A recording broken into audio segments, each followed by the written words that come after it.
السلام علیکم، آپ دیکھ رہے ہیں ہو کیا رہا ہے۔ میں ہوں فیصل عباسی، عارف نظامی صاحب ساتھ ہیں۔ شکریہ نظامی صاحب، آپ کا پروگرام میں ہمیں جوائن کیا ہے سینٹ میں قائد ایوان ڈاکٹر شہزاد وسیم صاحب نے۔ بہت شکریہ شہزاد صاحب آپ کے وقت کا۔ اس کے ساتھ ہی ساتھ مسلم لیگ نون سے سینیٹر جاوید عباسی صاحب ہمارے ساتھ موجود ہیں۔ عباسی صاحب آپ کا شکریہ، آپ سے بھی گفتگو کرتے ہیں۔ الیکشن کمیشن کی جانب سے سینٹ الیکشن 2021 کا شیڈیول جاری کر دیا گیا ہے، 3 مارچ کو ووٹنگ ہوگی۔ یہ سوال اب بھی باقی ہے کہ آیا اوپن بیلٹ ہوگا یا جو اس سے پہلے قانون وضع ہے اس کے مطابق ہی جو سینٹ کے انتخابات ہیں وہ ہوں گے۔ ایک اور پیش رفت ہوئی ہے، جو مبینہ طور پر پی ٹی آئی ممبران خرید و فروخت کر رہے تھے 2018 کے سینٹ الیکشن میں، جو ویڈیو سامنے آئی تھی، اس ویڈیو کو لے کے پرائم منسٹر عمران خان نے ایک تحقیقاتی کمیٹی تشکیل دے دی ہے، اور اس کے ساتھ ساتھ نواز شریف صاحب، مولانا فضل الرحمان صاحب کا بھی آپس میں رابطہ ہوا، اس سے متعلق بھی بات کریں گے۔ کچھ ہلچل پی ٹی آئی پنجاب کے جو ایم پی ایز ہیں، خرم لغاری صاحب جو ہیں، وہ بھی اب بغاوت کرنے لگے ہیں۔ نظامی صاحب، بڑی انٹرسٹنگ سٹوری ہے یہ۔ 29 اپریل 2018 کو پرائم منسٹر نے کہا ویڈیو موجود ہے، لوگ نوٹ گن رہے ہیں۔ کل پرائم منسٹر نے کہا میرے پاس ویڈیو ہوتی تو میں عدالت میں، جن لوگوں نے میرے پہ کیس کیا، میں عدالت میں کیوں نہ یہ ویڈیو دیتا۔ آج انہوں نے کہا جو کمیٹی ہم نے بنائی، یعنی پرائم منسٹر کی جماعت کی بنائی ہوئی کمیٹی، اس نے کہا ویڈیو ہم آپ کو دکھا دیتے ہیں لیکن دے نہیں سکتے۔ یہ کمیٹی اتنی طاقتور تھی کہ وہ پارٹی چیئرمین کو ویڈیو نہیں دے سکتی تھی۔ آپ کو کیا لگتا ہے؟ اب تو مجھے تو یاد نہیں کہ یہ کمیٹی کس کی سربراہی میں تھی، کون تھا، وہ ڈپینڈ کرتا ہے نا اس کے لیول پہ۔ لیکن پرائم منسٹر صاحب کہتے ہیں کہ وہ مجھے انہوں نے انکار کر دیا، تو اگر پرائم منسٹر کو انکار کر سکتی کمیٹی، تو جو ہمارے پرائم منسٹر کی ایک قسم کی توہین ہے، اور وہ بیچارے مجبور ہو گئے کہ اتنے 20 لوگوں کے خلاف جو انکوائری ہونی چاہیے تھی اور قرار واقعی سزا دینی چاہیے تھی۔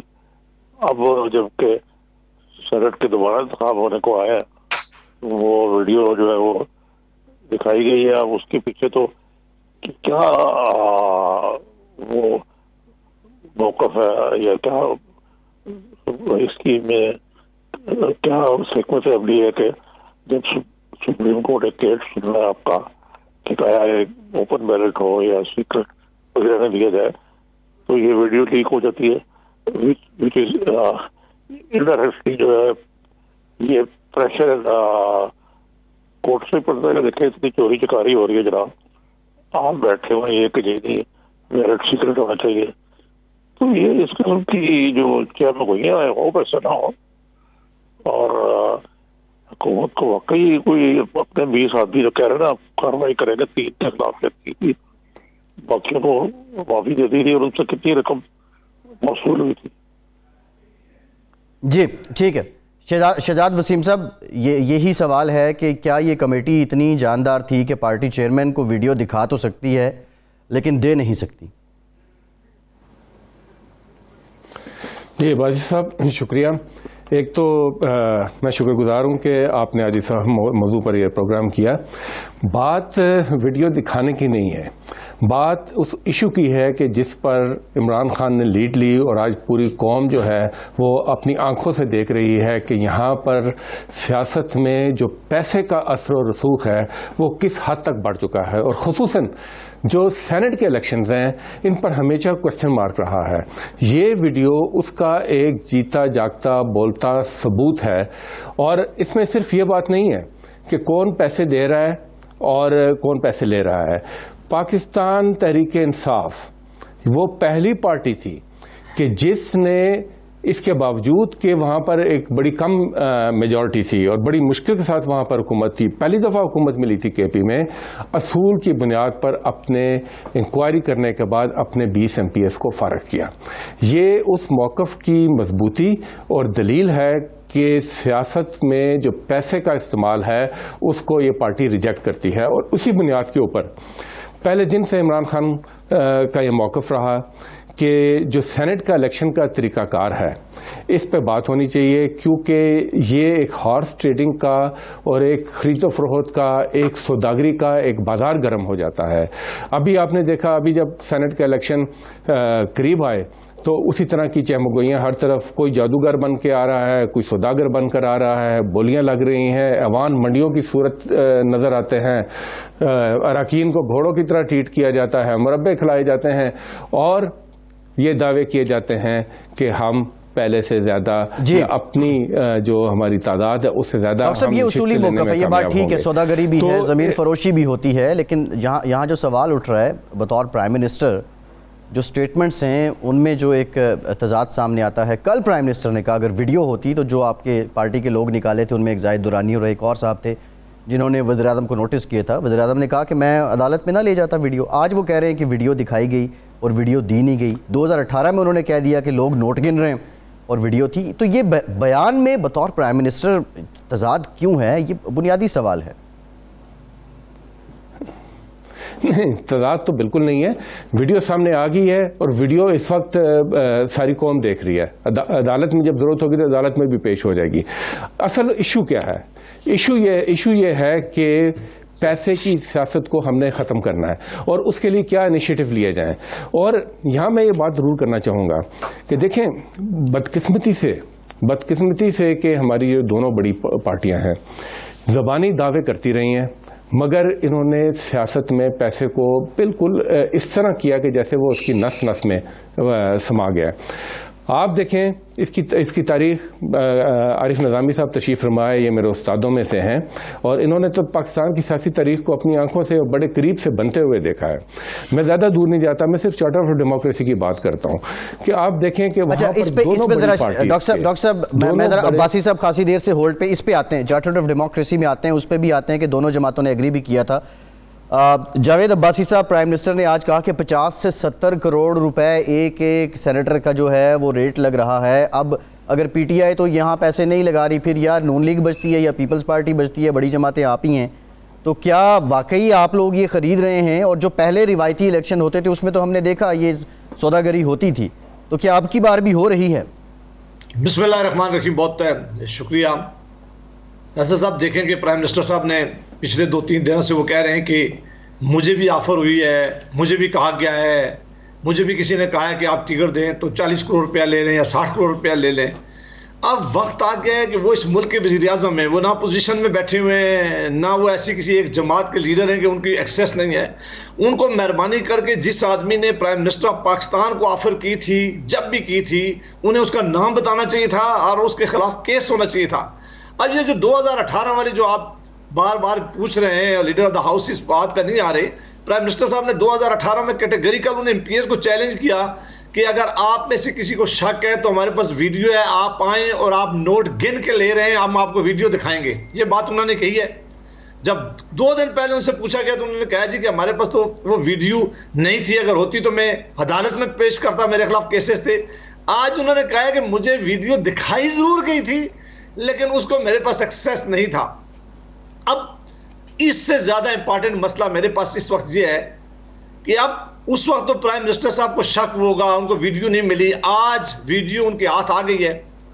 مہربانی کر کے جن لوگوں نے پیسے لیے ہیں اور جنہوں نے دیے ہیں, جو بھی ہے, آپ تو انفارمیشن آ گئی ہوگی, ان کے پاس یہ بھی انفارمیشن ہوگی کہ کس آدمی نے دیا تھا, پارٹی نے کس نے دیا تھا. اس کا آڈٹ کروایا جا سکتا ہے, فرانسک آڈٹ ہونا چاہیے ان ویڈیو کا تاکہ کوئی بھاگ نہ سکے.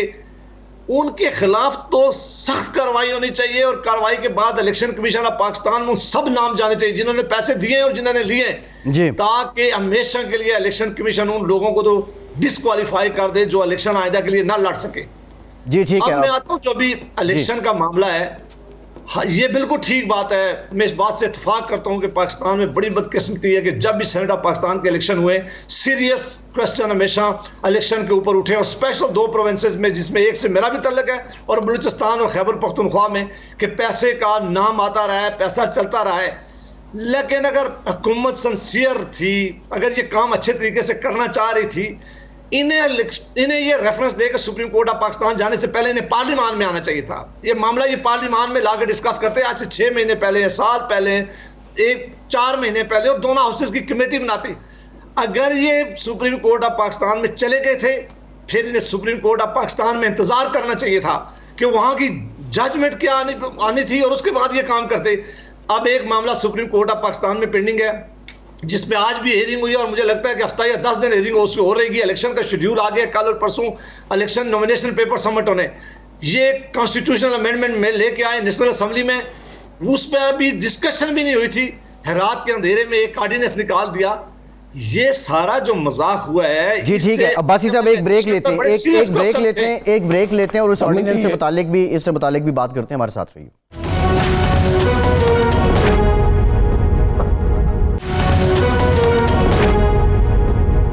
بریک کے بعد ایک بار پھر سے آپ کو خوش آمدید کہیں گے. نظامی صاحب بریک سے پہلے بات ہو رہی تھی, عباسی صاحب یہ پوائنٹ ریز کر رہے تھے کہ اگر حکومت واقعی سنجیدہ تھی کہ ضمیر فروشی کو روکا جائے سینٹ میں تو پہلے سے اس کے لیے کوشش کیوں نہیں کی گئی.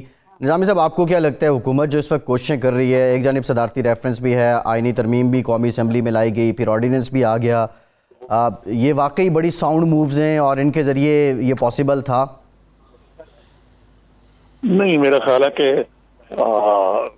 ماشاءاللہ بڑی قابل لیگل ٹیم ہے اس حکومت کی, ان کو اتنا تو پتا ہوگا کہ یہ چینج نہیں ہو سکتا اس طرح. آئینی ترمیم جو ہے وہ تو ابھی ان کے پاس اسٹرینتھ ہی نہیں ہے اس کو کچھ کرنے کی. باقی سپریم کورٹ آئین کو کس طرح چھیڑے گا یہ بھی انہیں علم ہے. تو اب یہ جو کچھ کیا جا رہا ہے یہ محض سیاست ہے. یعنی محض سیاست سے مراد ہے, سیاست کے لیے نہیں, سیاسی طریقے سے اس کو بدلنا چاہتے ہیں. جس طرح پہلے تو ہوتا تھا نا کہ سپریم کورٹ عدالتوں کو جو بازی میں ایسا بھی ہوتا رہا کہ جو حکم دیا وہ کر دیا. اب وہ اس قسم کی جو ہے ٹیکٹکس اگر استعمال ہو رہی ہیں, مجھے نہیں معلوم کہ واقعی ایسا ہے جو لوگ کہتے ہیں, لیکن کورٹ کا بھی انڈیپینڈنٹ ہے, وہ اس طرح نہیں فیصلے کرتے میرے خیال سے, اور وہ واضح بھی کیا ہوئے ہیں. باقی رہا آرڈیننس انہوں نے کہا کہ حق حاصل ہے ان کو کرنے کا. جی ڈاکٹر شہزاد وسیم صاحب, کیا ان حالات میں یہ محض سیاست ہے اور حجت تمام کرنے کی کوشش کی گئی جب آپ کو پتہ بھی تھا کہ ایوان میں آپ کے پاس اکثریت نہیں ہے, پھر بھی آپ آئینی ترمیم کا بل لے کے آگے؟ بڑا اچھا سوال ہے. دیکھیں, جب آپ عملی اقدام کرتے ہیں اس کا مطلب ہوتا ہے کہ آپ سیریس ہیں. آئینی ترمیم میں کہیں یہ نہیں لکھا کہ آپ کی پارٹی کو 2/3 اکثریت اگر حاصل ہوگی تو تبھی آئینی ترمیم ہو سکتی ہے. آئینی ترمیم میں کوئی بھی وہ ایشو جس میں پارٹیز متفق ہوں اس میں آئینی ترمیم وہ مل کر سکتی ہیں. اچھا, میرے نزدیک تو کسی قسم کا کوئی ابہام نہیں ہے دونوں پارٹیوں کی طرف سے. یہ charter of democracy 23 number shake یہ ساری دنیا کے سامنے ہے جس میں دونوں پارٹیوں نے اس کو ایڈمٹ کیا.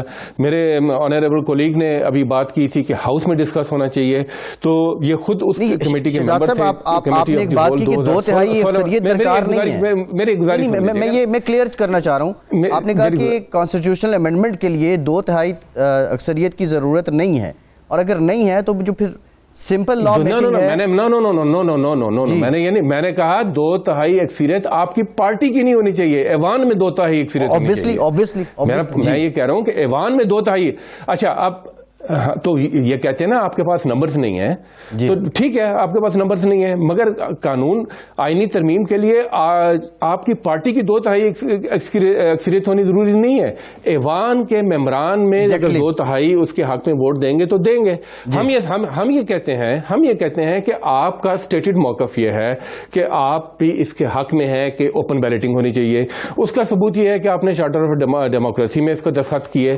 دوسرا ثبوت یہ ہے کہ جب 2016 کی کمیٹی آف ہول بنی تو اس کی متفقہ ریکمنڈیشنز یہ سامنے ہیں. اس کی ریکمنڈیشن نمبر 4 ہے جس میں کلیئرلی لکھا ہوا ہے کہ آرٹیکل 226 کے اندر اس بات کا اضافہ کیا جائے کہ سینٹ کے الیکشن کو بھی اس میں شامل کیا جائے کہ جس کے لیے خفیہ بیلٹنگ کی ضرورت نہ ہو. اور جہاں تک میری معلومات ہے جاوید عباسی صاحب شاید اس کمیٹی کے ممبر بھی تھے. تو یہ باتیں ہیں ساری متفق. اب بات ہے عملی قدم لینے کی. اچھا, اب یہ کنفیوژن کریٹ کی جاتی ہے جی آپ سپریم کورٹ میں چلے گئے, پارلیمنٹ میں چلے گئے, آرڈیننس ہوگی, تو اس میں یہ تو بڑی کلیئر چیزیں ہیں.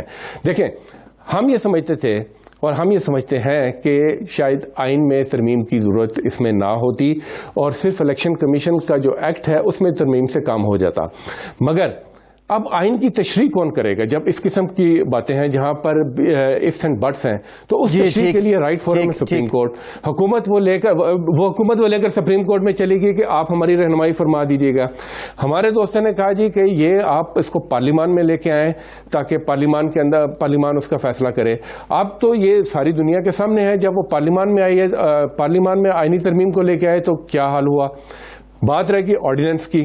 اچھا, آرڈیننس لانا اس لیے ضروری تھا کہ انہوں نے تو اپنا موقف دے دیا قومی اسمبلی کے مناظر آپ کے کیمروں نے پوری قوم کو دکھائے کہ ان کی تو کوئی سنجیدگی کا عالم ہے ہی نہیں ہے. وہاں پر تو سیٹیاں بجانے کے علاوہ، ڈسک بجانے کے علاوہ، شور مچانے کے علاوہ اور کوئی کام ہی نہیں. جبکہ اس کا جواب عباسی صاحب سے لیں گے، لیکن نظامی صاحب نے ایک چیز پر متفق ہوتے ہیں. نظامی صاحب کو یہاں شامل کرنا چاہوں گا. کا وقت آتا ہے تو اس وقت آپ کیوں گم جاتے ہیں؟ ٹھیک ہے، یہ نظامی صاحب یہ جو ڈاکٹر صاحب بات کر رہے ہیں، لیکن یہ ایک سوال بطور اینالسٹ بتائیں کہ آپ کو کیا لگتا ہے، آپ نے کیا آبزرو کیا کہ حکومت نے اپوزیشن کو کتنا انگیج کیا؟ آئیں بیٹھیں بات کریں. نظامی صاحب جیسے جی بات پتہ کیا ہے کہ یہ جو پک اینڈ چوز جو ہے یہ کرتے سے دکان میں چلتا رہا. اگر آپ کہیں کہ صرف ایک سیلیڈ کا جو طریقہ کار ہے ووٹ کا، اسی سے ساری کرپشن ہے سسٹم ہے. اور قومی اسمبلی میں کون سا الیکشن کمیشن کے قواعد کی تجدید نہیں بڑھائی جاتی؟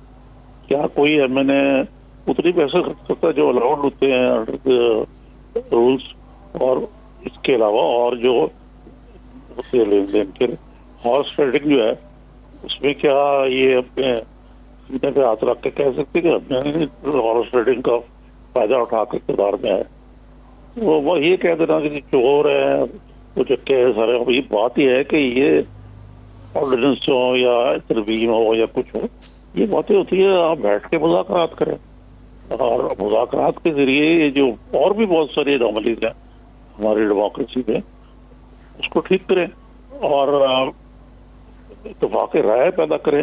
لیکن کہاں کر سکتے جب ہم کہتے ہیں ہم نے بات ہی نہیں کرنی؟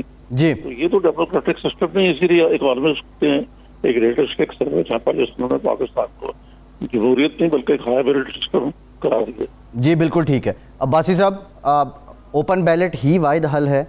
کچھ لوگ تو ایون اب یہ بحث نکلی ہے تو وہ ڈائریکٹ سینٹ کے الیکشن کی بات بھی کرتے ہیں، یا کوئی اور بھی مجوزہ حکومت کی اس دلیل کے مقابلے میں کوئی اور بھی مجوزہ آپشن آپ کے پاس ہے کہ یہ سوداگری اور یہ ضمیر فروشی روکی جا سکے؟ عباسی صاحب یہ میں بالکل اتفاق کرتا ہوں کہ اس کے لیے ایک میکنزم ضرور تبدیل ہونے کی ضرورت تھی، اب بھی ہے.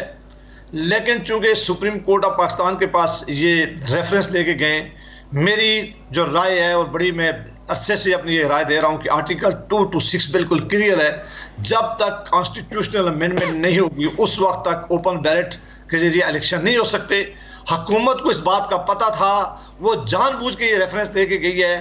وہ یہ کام کرنا نہیں چاہتی تھی، وہ صرف لوگوں کو دکھانا چاہتی تھی کہ ہم نے اس کے لیے ایفرٹ کیے ہیں، ورنہ اسے پارلیمان کے اندر آنا چاہیے تھا.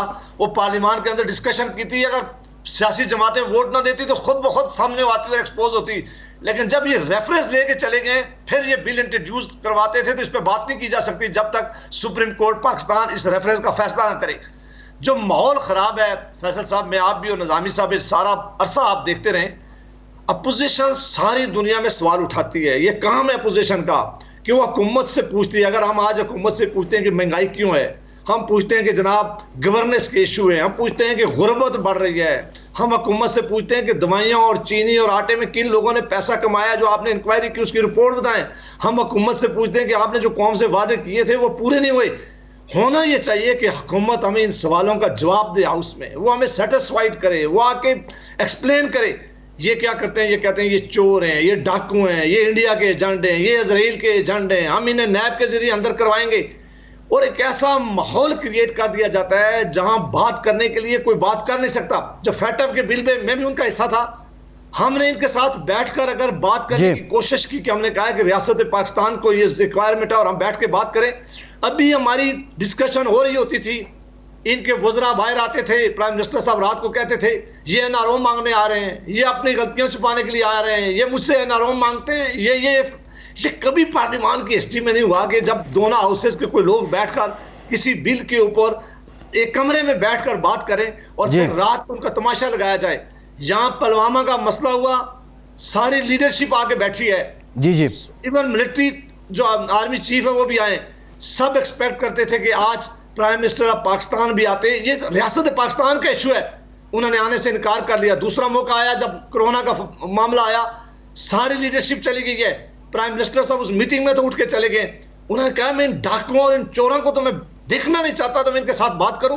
جب آپ یہ رویے ہوں گے آپ کے. آپ اپنی اپوزیشن کو دشمن سمجھتے ہوں, آپ سمجھتے ہو کہ یہ اپوزیشن ملک کی بھی دشمن ہے اور ہماری بھی دشمن ہے. وہاں کوئی کام ہو سکتا ہے بیٹھ کے؟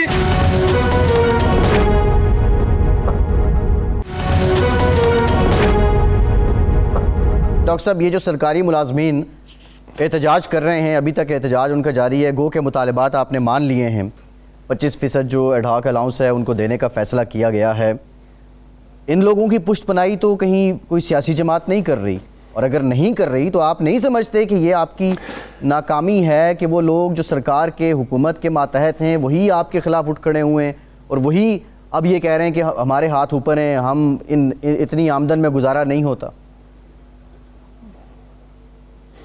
جی, یہ میں آپ کے سوال کا جواب دیتا ہوں, مگر اس سے پہلے باسی صاحب نے جو ایک دو باتیں کی وہ اس کا وضاحت کرنا بڑا ضروری ہے.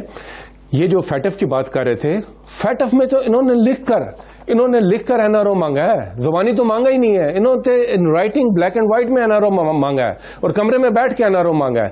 تو پھر یہ کس طرح اس کو ڈینائی کر سکتے ہیں؟ اور اسی لیے تو پھر ہم کہتے ہیں کہ جب آپ ہم سے بات نہیں کرنا چاہتے, آپ ملکی معاملات پر ایک ساتھ آگے نہیں کرنا چاہتے, آپ ہمیشہ اس کی آڑ میں ٹائم بائی کرتے ہیں اور آپ اس کے لیے اپنا ریلیف مانگتے ہیں. انفارچونیٹلی اب اس سینٹ کے ایشو کے اوپر جب ایک اسٹیٹڈ پوزیشن ہے, جب یہ ڈسکس ہر فورم پر ہو چکا ہے, تو پھر اس وقت آپ کس بات کے لیے کہہ رہے ہیں کہ جناب پہلے ہمیں مناؤ, ہمیں راضی کرو, اور ہمیں پتہ ہے کہ آپ کو راضی کرنے کی طریقہ کیا ہے, وہ صرف ایک ہی ہے, اور اس کے متعلق عمران خان بالکل کلیئر ہے کہ میں کسی صورت میں نہ کوئی ریلیف دینے کو تیار ہوں نہ این آر او, باقی ہم ہر بات پر بات کرنے کو تیار ہے.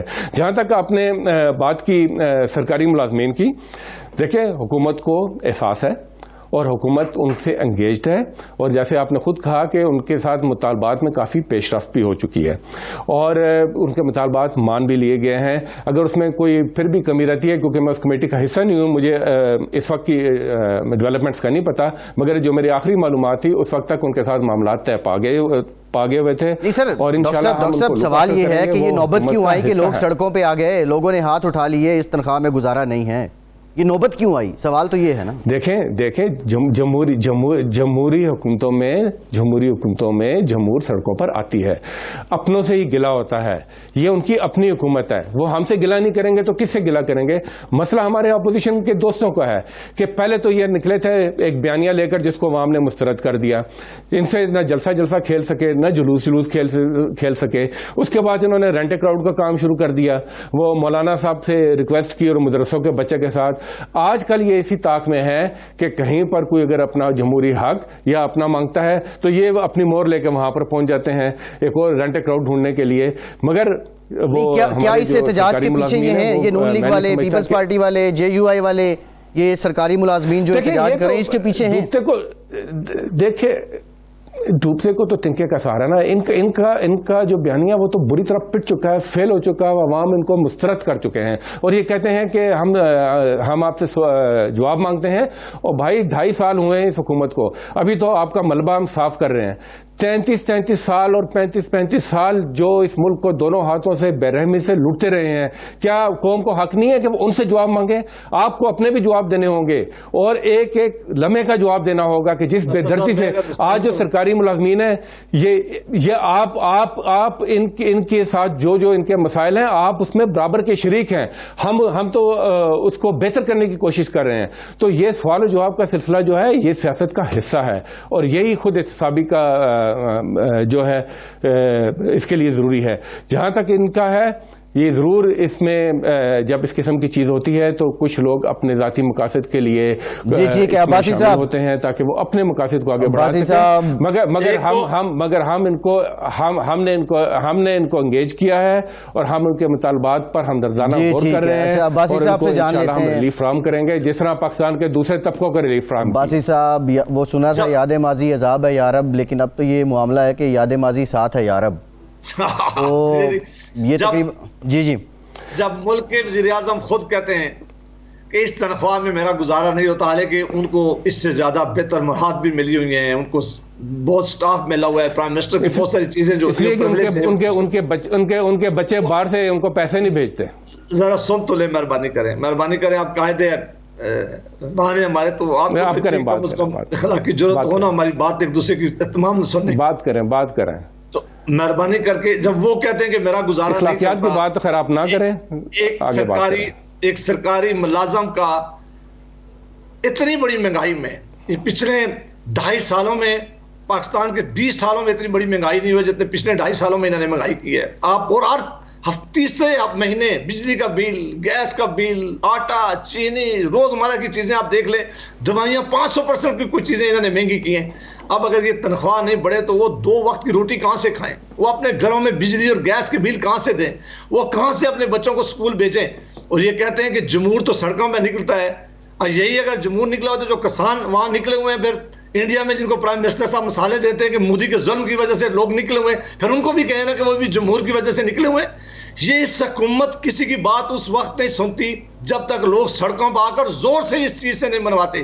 یہ تو ہونا ہی چاہیے تھا. اور ہمیشہ جتنے بھی آج تک بجٹ آئی ہیں پاکستان کے اندر, ہر بجٹ میں ملازمین کے لیے اسپیشل دیکھا جاتا تھا کہ ان کی تنخواہیں بڑھائی جاتی تھی کہ وہ جو مہنگائی ملک کے اندر ہوئی ہے, انفلیشن جو آیا ہے اس کی وجہ سے پرائسز اگر بڑھی ہیں تو اتنی تنخواہیں ضرور بننی چاہیے کہ وہ عزت کے ساتھ اپنی زندگی بسر کر سکے. یہاں تاجر سڑکوں پہ ہیں, یہاں ٹیچر سڑکوں پہ ہیں, یہاں سرکاری ملازمین سڑکوں پہ ہیں, یہاں نرسنگ سٹاف سڑکوں پہ ہے, اب وکیل بھی سڑکوں پہ ہے. کوئی ایک تو سیکشن آف سوسائٹی بتائیں جس کو آپ نے سیٹسفائیڈ کیا ہو حکومت کی کسی پالیسی کی وجہ سے. اور سب سے باسی صاحب دیکھیں آپ پہ جو اپوزیشن پہ الزام لگتا ہے, جی سر یہ سوال بیچ میں یہ سپلیمنٹری کے طور پہ شامل کر لیں. باسی صاحب آپ پہ جو اپوزیشن پہ الزام لگتا ہے وہ یہ ہے کہ جب اپنے سیاسی مقاصد کی بات آتی ہے تو پھر تو آپ عوام کے حقوق کی بھی بات کرتے ہیں, لیکن جب سیاسی مفاد حل ہو جاتا ہے تو پھر بھلے مہنگائی ہو, بھلے عوام غربت کی چکی میں پس رہے ہوں, پھر آپ بھی خاموش ہو جاتے ہیں. تو ابھی تک 2.5-3 سالوں میں حکومت اگر کچھ نہیں کر پائی تو حکومت کو عوام کی بھلائی کے لیے دباؤ میں لانے کے لیے آپ لوگوں نے کیا کیا؟ میں آپ کے بس اس سوال بات اور صرف آخری اس جو میں گفتگو کر رہا تھا کہ کل جو بہت مجھے دکھ ہوا ہے, جو بڑی زیادتی ہوئی ہے کہ ریاست نے, اس حکومت نے اپنے سرکاری ملازمین کو آپس میں ایک دوسرے کے سامنے کھڑا کیا ہے.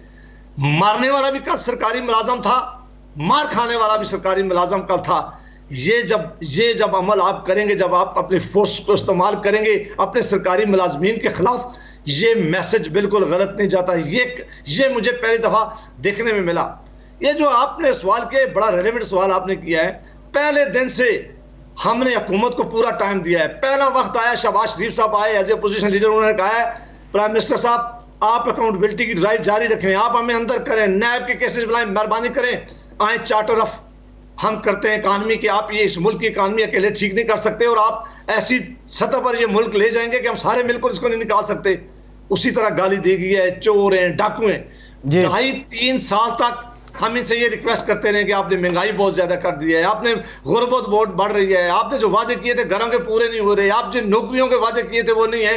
اور ایک ایسا وقت ہے کہ پاکستان کے لوگ بڑے تنگ آ گئے. ڈاکٹر صاحب جب انہوں نے ہماری اسمبلیوں میں بات نہیں مانی تو اب ہم جلسوں میں گئے, ہم عوام کے پاس یہ ایشو لے کے گئے. عوامی پریشر اپوزیشن کے پاس یہی ہوتا ہے, یا وہ حکومت ہاؤس کے اندر بات کرتی ہے یا لوگوں میں لے کے جاتی ہے. ہم نے دونوں وینیوز جو ہیں وہ حکومت کے لیے استعمال کیے ہیں کہ خدا را لوگوں کی آواز سنیں. اس پاکستان میں جو مہنگائی کا طوفان ہے جن اس کو قابو کریں, جو گورننس کے ایشو جو ہے وہ ٹھیک کریں, اور جو چینی, آٹے اور جو دوائیوں میں اربوں روپے کی کرپشن. جی ٹھیک ہے ڈاکٹر صاحب سے ذرا بھائی صاحب ڈاکٹر صاحب سے جان لیتے ہیں. ڈاکٹر صاحب یہ عوامی مسائل ایک طرف ہیں, لیکن جو بنیادی آپ نے ابھی بات بھی کی کہ چوروں ڈاکوؤں سے بات نہیں کرنی ہے, بات نہیں ہوگی. حکومت جتنی سٹیک ہولڈر ہے, میجر ہے چلیں, لیکن اپوزیشن بھی پارلیمانی نظام میں اتنی ہی ہے. بات نہیں ہوگی تو حل کیسے ہوگا, مسائل حل کیسے ہوں گے؟ جی میں پہلے عباسی صاحب نے جس پرسوز طریقے سے مشکلات کا ذکر کیا, یقین کیجیے میرا تو دل پسیج گیا تھا. ان کا کمال یہ ہے کہ یہ پہلے روک دیتے ہیں اور پھر سوگ میں بھی شریک ہوتے ہیں. یعنی ملک کو جس حالت میں آپ نے پہنچا دیا اس کی چولہے ہلا کے رکھ دیں, کوئی ادارہ نہیں چھوڑا, کوئی محکمہ نہیں چھوڑا, سر سے لے کر پاؤں تک ان کرتے بھی ان کے نچوڑے تو اس میں سے بھی کالا دھن ٹپکتا ہے. یعنی اس حال میں کرنے کے بعد آج اب آپ اس کے سوگ میں بھی شریک ہیں اور کہتے ہیں جمہوریت کے چیمپئن. یعنی یہ ایک عجیب و غریب صورتحال ہے. اور ابھی تک ان کو سمجھ نہیں آئی کہ جب وہ نکلے تھے جب نکلے تھے اپنی کرپشن بچانے کے لیے پی ڈی ایم کے پلیٹ فارم کے ساتھ، انہوں نے کوشش یہ کی کہ شاید عوام باہر آ جائے، شاید مہنگائی کا ہم بات کریں گے باہر آ جائیں، مگر عوام پاکستان کے سیانے ہیں، مشکلات اپنی جگہ، مگر وہ جو کچھ بھگت چکے ہیں آپ کے ہاتھوں سے، وہ دوبارہ اب اس دام میں پھنسنے والے نہیں۔ عمران خان ہی ان کی امیدوں کا واحد سہارا ہے، اور جس طرح اس 2-2.5 سال میں جس کھڈے سے نکال کر اکانومی کو ابھی ٹریک پر لائے ہیں، انشاءاللہ یہیں سے اب یہ ٹھیک ہے، بہت شکریہ قائد ایوان سینٹ ڈاکٹر شہزاد وسیم صاحب، آپ کے وقت کا سینیٹر جاوید عباسی صاحب آپ کا موجود تھے اور گفتگو کر رہے تھے۔ عارف نظامی صاحب آپ کا بھی شکریہ۔ ایک بریک لیتے ہیں اور بریک کے بعد ذرا اسی پہ بات کریں گے۔ یہ اکانومی جو ٹریک پہ آئی ہے، پہلے تو یہ کہا جا رہا تھا کہ یہ ٹیک آف پوزیشن میں ہے، اس کے اثرات عوام تک کتنے منتقل ہوئے ہیں، بات کرتے ہیں بریک کے بعد۔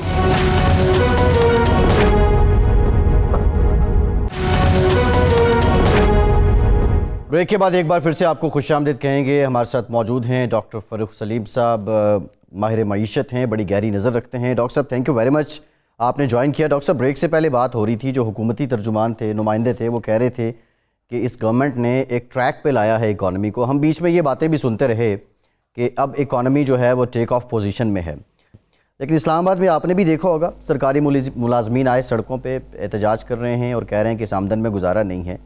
پچھلے 2.5 سالوں میں عام آدمی کی جو قوت خرید ہے اس میں کتنی کمی یا زیادتی ہوئی، یا دوسرا جو آمدن ہے وہ کتنی بڑھی؟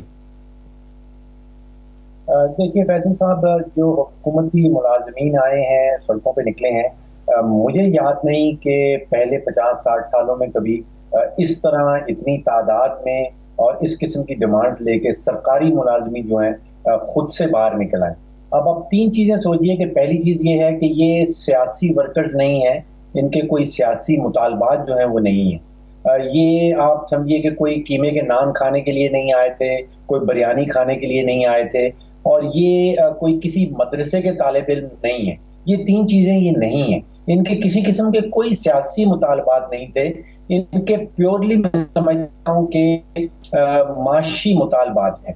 یہ پہلی دفعہ ہوا ہے کہ حکومت کی جو 2-2.5 سال کی مہنگائی کے حوالے سے جو پالیسی رہی ہے، ایک مجموعی آواز باہر نکل کے آئی ہے، اور وہ یہ کہہ رہی ہے کہ جی 2-2.5 سالوں میں آٹا جو ہے وہ ڈبل ہو گیا، 35 سے 70 پہ چلا گیا، چینی جو ہے وہ 55 سے 100 پہ چلی گئی، بجلی جو ہے وہ 11-12 روپے سے 25-27 روپے پہ چلی گئی۔ تو ہر چیز تقریباً جو زیادہ استعمال ہو رہی ہے وہ 100% بڑھ گئی ہے۔ تو وہ کہہ رہے ہیں کہ جی اس تنخواہ میں ہمارا جو ہے وہ گزارا نہیں ہے، اور تو تنخواہیں بڑھائیں۔ اب اس میں فیصل صاحب میں یہ سمجھتا ہوں کہ یہ تنخواہیں بڑھانے والی جو ڈیمانڈ ہے جی، اس کا کوئی فائدہ نہیں ہوگا۔ وہ اس لیے نہیں ہوگا کہ جس تیزی سے مہنگائی بڑھ رہی ہے، اگلے 5 یا 6 مہینوں میں لوگوں کو پھر باہر نکلنا پڑے گا۔ تو اس کی صحیح پالیسی یہ ہے کہ حکومت مہنگائی کو کنٹرول کرے، بجائے اس کے کہ تنخواہیں بڑھائی جائیں۔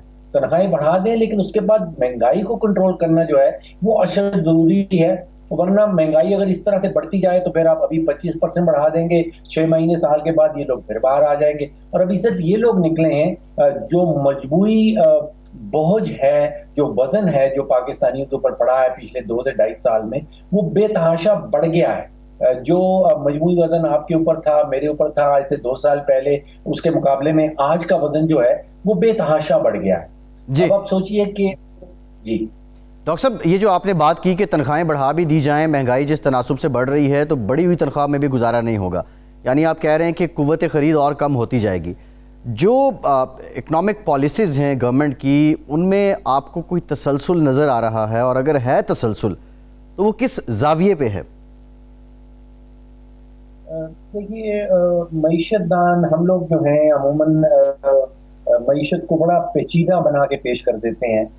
میں سمجھتا ہوں کہ عام پاکستانی کے لیے معیشت بڑی ہی سمپل چیز ہے۔ وہ بنیادی طور پہ 3 چیزوں کے لگ بھگ گھومتی ہے۔ وہ ایک آٹے کی قیمت، ایک بجلی کی قیمت، اور ایک چینی کی قیمت۔ اگر یہ 3 چیزیں جو ہیں ان کی قیمتیں کنٹرول میں آ جائے تو آپ سمجھیں کہ عام آدمی کی معیشت جو ہے وہ سیدھی سمت میں جا رہی ہے۔ اب سیریسلی آپ کو کوئی معیشت دان نہیں چاہیے جو آپ کو آ کے سمجھائے کہ بھئی معیشت بڑی زبردست جا رہی ہے یا معیشت کا بڑا برا حال ہے۔ عام آدمی جو بھی پاکستانی بازار سے جا کے گوشت خریدنے جاتا ہے، آٹا خریدنے جاتا ہے، چینی خریدنے جاتا ہے یا ماہانہ بجلی کا بل پے کرتا ہے، اس کو پتہ ہے کہ معیشت کا کیا حال ہے. اس کو کسی کو سمجھانے کی ضرورت نہیں. وزیر خزانہ صاحب آئیں، وزیر اعظم صاحب آئیں یا کوئی معیشت دان لے آئیں، یہ جو بڑی ٹیکنیکل سی چیزیں ہیں کہ کرنٹ اکاؤنٹ سرپلس بہتر ہو گیا، موڈیز نے بڑی تعریف کر دی، یہ معیشت دان تو آپس میں بیٹھ کے بحث کر سکتے ہیں. لیکن جو 22 کروڑ پانی ہے ان کے لیے وہی 3 چیزیں میں دوبارہ سے ریپیٹ کر دیتا ہوں: آٹے کی قیمت، چینی کی قیمت، بجلی کی قیمت. اس دن معیشت صحیح سمت میں چلی جائے گی جب ہمیں یہ قیمتیں نیچے آتی نظر آئیں گی، یا جو 2 سال پہلے تھیں، سال بھر پہلے تھیں، وہ اس لیول پہ آتی نظر آئیں گی. جی اچھا ڈاکٹر صاحب، آج ہی کی خبر ہے بجلی کی قیمتوں میں اضافہ ہوا، پھر جو سوئی گیس ہے جو ناردرن ریجن ہے اس نے بھی قیمتیں بڑھا دی ہیں فی یونٹ. اس سے پہلے آئی ایم ایف کا جو پروگرام تھا وہ بھی آپ کو پتہ ہے کھٹائی میں ہے. معاملات یہ ہیں کہ ان کی کچھ مزید کنڈیشنز تھیں. تو ابھی یہ جو اضافہ کیا جا رہا ہے، کیا آئی ایم ایف کی شرائط کو مد نظر رکھتے ہوئے کیا جا رہا ہے یا یہ حکومت اپنی بیلنس شیٹ کو برابر کر رہی ہے؟ دیکھیے، جب بھی قیمتیں بڑھائی جاتی ہیں، چاہے بجلی کی ہوں یا گیس کی ہوں، تو بڑا آسانی سے کہہ دیا جاتا ہے کہ جی آئی ایم ایف کے پروگرام میں جانا ہے، آئی ایم ایف نے یہ شرائط لگا دی ہیں. اب یقین کیجئے کہ آئی ایم ایف نے کبھی بھی پاکستان کو یہ نہیں کہا کہ آپ بجلی کی قیمتیں بڑھا دیں یا آپ گیس کی قیمتیں بڑھا دیں. آئی ایم ایف یہ کہتا ہے کہ بجلی کے سیکٹر میں جو آپ خسارہ کر رہے ہیں، جس کو ہم گردشی قرضہ کہتے ہیں، سرکولر ڈیٹ کہتے ہیں، آئی ایم ایف یہ کہتا ہے کہ ریاست پاکستان اتنا بڑا خسارہ کر رہی ہے اپنے بجلی کے شعبے میں، اور وہ قرضہ چڑھتا چلا جا رہا ہے ریاست کے اوپر. وہ یہ کہتی ہے کہ یہ خسارہ ختم کر دیں. اب خسارہ ختم کرنے کے 2 طریقے ہیں: یا تو جو بجلی چوری ہو رہی ہے اس کو ہم کم کر دیں، جو مہنگی بجلی لے رکھی ہے اس کو کم کر دیں، یا پھر آپ ٹیرف بڑھا دیں، یعنی کہ آپ بجلی کا ریٹ بڑھا دیں. اب حکومت جو ہے وہ چوری نہیں روک پا رہی، یعنی کہ حکومت کا یہ فیلئر ہے کہ وہ چوری نہیں روک پا رہی. اب آپ سوچئے کہ 20 سے 25% جتنی بجلی پروڈیوس ہوتی ہے اس میں سے 20-25% چوری ہو جاتی ہے. اب 20-25% کا مطلب یہ ہے کہ اگر ہم 1000 ارب کی بجلی بنا رہے ہیں تو اس میں سے 250 ارب روپے کی بجلی چوری ہو گئی، اور وہ 250 ارب پھر آپ کا سرکولر ڈیٹ بن جاتا ہے. تو آئی ایم ایف آپ کو یہ کہہ رہی ہے کہ بھائی خسارہ ختم کرو، وہ یہ نہیں کہہ رہی کہ آپ بجلی ریٹ بڑھا دیں. تو جب خسارہ ختم کرنے کی بات آتی ہے، چوری ہم روک نہیں پاتے، تو پھر ہم بجلی کا ریٹ بڑھا دیتے ہیں. اسی طرح گیس کے سیکٹر میں اب وہ ایک بڑا انگریزی کا انہوں نے خوبصورت سے ٹرم بنائی ہوئی ہے، ان اکاؤنٹڈ فار گیس. اردو میں اس کا ترجمہ یہ ہے کہ بھائی گیس جو چوری ہو گئی. اب اس ملک میں آپ اندازہ کی 2 سے 2.5 ارب کی گیس چوری ہو جاتی. نہیں تو ڈاکٹر صاحب، یہ ان اکاؤنٹڈ فار گیس جو ہے، پھر اس کے ساتھ ساتھ وہ جو جی آئی ڈی سی میں پیسے آتے ہیں معاملات، تو یہ ادھر سے بیلنس کر لیا کریں نا. کیا نہیں ہو سکتا؟ عوام سے لینا ضروری ہے. دیکھیے، ایونچولی ہر چیز آپ کی اور میری جیب سے نکلنی ہے. حکومت کے پاس اپنے کوئی پیسے نہیں ہوتے. حکومت کے پاس وہی خزانہ ہوتا ہے جو اس نے یا تو ڈائریکٹ ٹیکسز سے یا انڈائریکٹ ٹیکسز سے اکٹھا کیا ہوتا ہے. تو جیب تو آپ کی اور میری ہی خالی ہونی ہے. جب بھی اگر بجلی کے سیکٹر میں حکومت خسارہ کر رہی ہے تو اس کو خسارہ کو پورا کرنا آپ کی اور میری جیب کے اوپر بوجھ جائے گا، آپ کی اور میری جیب سے پیسہ نکلے گا. اگر گیس کے شعبے میں چوری ہو رہی ہے، حکومت نہیں روک پا رہی، تو آپ کی اور میری جیب سے نکلنا ہے. حکومت کے پاس قطعاً کوئی پیسہ نہیں ہوتا، ایک پھوٹی کوڑی نہیں ہوتی سوائے اس کے جو آپ نے اور میں نے ٹیکس جمع کروائے ہیں. تو سمجھ لیں کہ آپ کی اور میرے اوپر ہی بوجھ پڑنا ہے. اچھا ٹھیک ہے ڈاکٹر صاحب، ایک اور معاملہ، کرنٹ اکاؤنٹ ہمارا 5 مہینے سرپلس رہا. اب کرنٹ اکاؤنٹ جو ہے وہ خسارے میں ہے. ایکسپورٹس ہماری لاسٹ ریکارڈ تھا دسمبر میں، لیکن اب اس دسمبر کے مقابلے میں جنوری میں 9.8% گر گئی ہیں. یہ جو کرنٹ اکاؤنٹ کا معاملہ ہے، معیشت دان کے طور پہ بتائیے کہ معیشت کی بہتری، کیونکہ اب کچھ لوگ کہہ رہے ہیں کہ کرنٹ اکاؤنٹ خسارہ جو ہے وہ بھی بہتر معیشت کی علامت ہے. تو معیشت کی بہتری کے لیے کرنٹ اکاؤنٹ خسارے میں ہونا چاہیے یا سرپلس ہونا چاہیے، اور اس کا کتنا ایفیکٹ ہے، کتنا امپیکٹ ہے؟ اگین وہی جو عام لوگوں کے بنیادی 3-4 مسائل آپ نے گنوائے ان پہ. دیکھیے، اب میں کسی اور معیشت دان کے ساتھ بیٹھ جاؤں اور اس بحث کو شروع کر دوں کہ بھئی یہ کرنٹ اکاؤنٹ سرپلس کیوں بڑھ رہا ہے، یہ ہوتا کیا ہے، بیلنس آف پیمنٹ کیا ہوتا ہے. کیونکہ کرنٹ اکاؤنٹ تو